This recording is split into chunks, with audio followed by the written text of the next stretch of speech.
নমস্কার, আমি doctor Soumita Mukherjee, consultant psychologist. আজকে আমার আলোচনার বিষয় how parenting styles are related to social anxiety. আমরা সবাই জানি যে প্যারেন্টিং কথাটার অর্থ হলো বাচ্চাকে ছোটবেলায় থেকে জন্ম থেকে ধীরে ধীরে বড় করে তোলা। আর প্যারেন্টিং স্টাইল হলো একটা combination of parents attitude and behaviour, যেটাতে একটা ইমোশনাল ক্লাইমেট তৈরি হয়, যে ক্লাইমেটের মধ্যে বাচ্চা ধীরে ধীরে বড় হয়ে ওঠে। 1960 সালে ডায়ানা বমরি, একজন ডেভেলপমেন্টাল সাইকোলজিস্ট, উনি 3 রকম প্যারেন্টিং স্টাইলের কথা বলেন। পরে অবশ্য মেকলে বলে আরেকটি স্টাইলকে ওর মধ্যে অ্যাড করেন। পেরেন্টদের কোন ধরনের অ্যাটিটিউড এবং বিহেভিয়ার পরবর্তীকালে সোশ্যাল অ্যাংজাইটির কারণ হয়ে দাঁড়াতে পারে, সেটা নিয়ে আজকে আমার আলোচনা।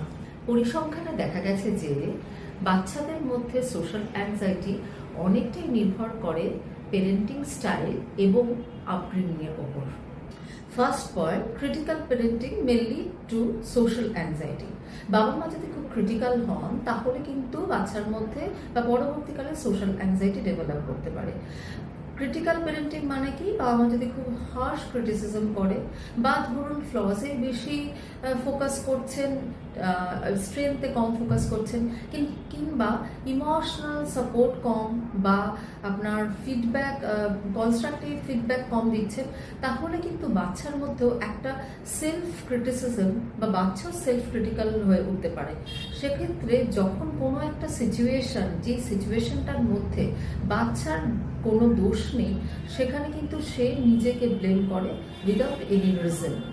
2 নম্বর পয়েন্ট হচ্ছে comparison with other children May lead to social anxiety.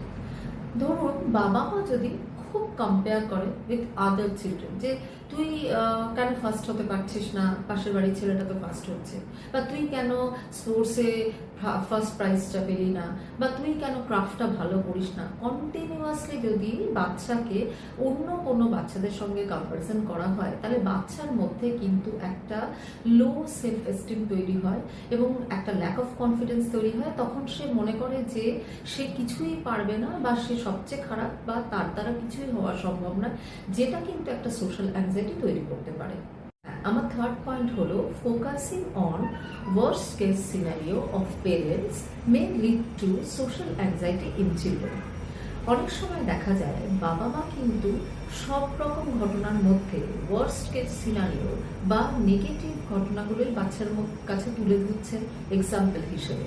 ফলে এইগুলোতেই বারবার ফোকাস করতে করতে বাচ্চারও কিন্তু একটা নেগেটিভ থিঙ্কিং প্যাটার্ন তৈরি হচ্ছে।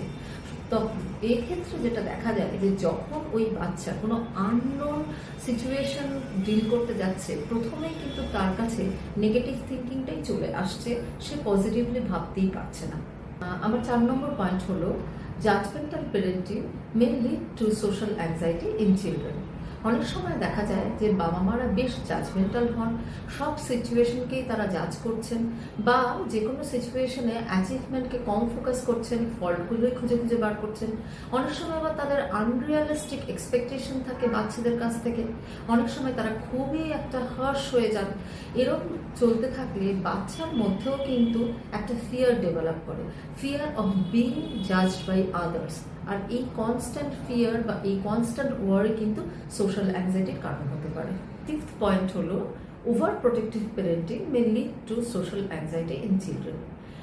এই আগে যে পয়েন্টগুলো আমি বললাম, সেগুলোতে দেখা গেল যে বাবা মার হার্শ বিহেভিয়ার, কিংবা বাবা মার ক্রিটিসিজম, কিংবা বাবা মার ব্লেম করা, ফল্ট ফাইন্ড করা, এটা যেরকম বাচ্চার মধ্যে সোশ্যাল অ্যাংজাইটি তৈরি করতে পারে, সেরকম যদি বাবা মা ওভার সাপোর্টিভ কিংবা ওভার প্রোটেক্টিং হয়, তাহলেও কিন্তু বাচ্চার মধ্যে সোশ্যাল অ্যাংজাইটি তৈরি হতে পারে।